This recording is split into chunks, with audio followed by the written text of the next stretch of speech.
Le core group veut-il aider Jovenel Moïse à dissoudre le peuple?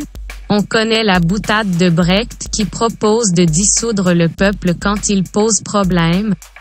On sait aussi que l'OEA, pour des raisons d'intérêt personnel de certains de ses dirigeants et une vision politique étriquée, n'a aucun problème avec une telle solution. Mais l'ensemble de la représentation de la communauté internationale en Haïti va-t-elle souscrire à cette entreprise de disqualification des voix et des institutions haïtiennes au profit du seul pouvoir exécutif considéré par toutes ces voix et institutions comme illégitimes? Église catholique, disqualifiée. Église protestante, disqualifiée. Conseil supérieur du pouvoir judiciaire, disqualifié. Universitaire spécialiste du droit constitutionnel, disqualifié. Association des magistrats, disqualifié. Confédération des barreaux, disqualifié.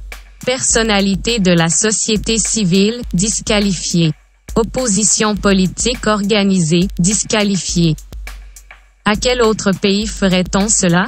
Ne serait-on pas accouru à grand renfort de caméras pour dénoncer l'arbitraire?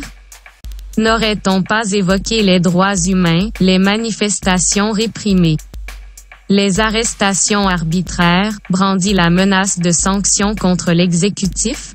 Ici il n'y a qu'un interlocuteur légitime, celui que les Haïtiens jugent illégitime. Haïti offre une occasion à l'Occident de se regarder en face, de faire le point sur ses vérités et ses mensonges. Quel Haïtien peut croire à l'intention bienveillante d'un représentant de la communauté internationale complice d'une telle entreprise de disqualification? Si la communauté internationale persiste dans cette voie, qu'elle aille au bout de sa logique et remplace les Haïtiens réels par d'autres à sa convenance et arrête ces mensonges utilisés en couverture. Les Haïtiens ne disent pas que Jovenel Moïse écourte son mandat, ils disent que son mandat est arrivé à terme le 7 février 2021. Les Haïtiens ne disent pas qu'ils ne veulent pas d'élection.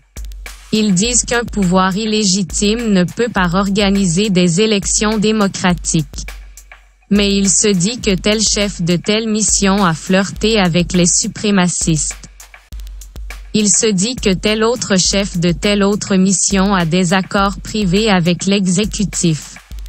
Il se dit encore, et cela est plus inquiétant au niveau structurant, que pour les représentants de la communauté internationale, Haïti n'est pas en état, est-ce un défaut de race, un atavisme, de se frayer un chemin?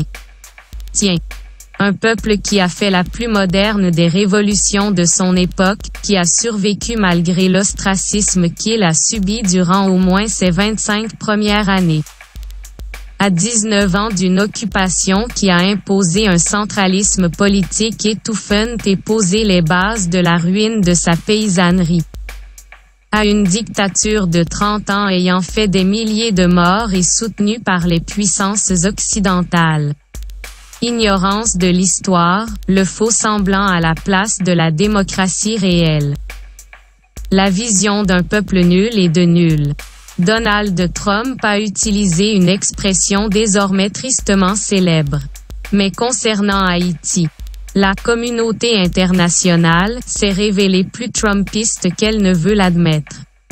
Au peuple qu'elle dit représenter de juger ses positions et son action en Haïti. Haïti, mesdames et messieurs, Méga Média.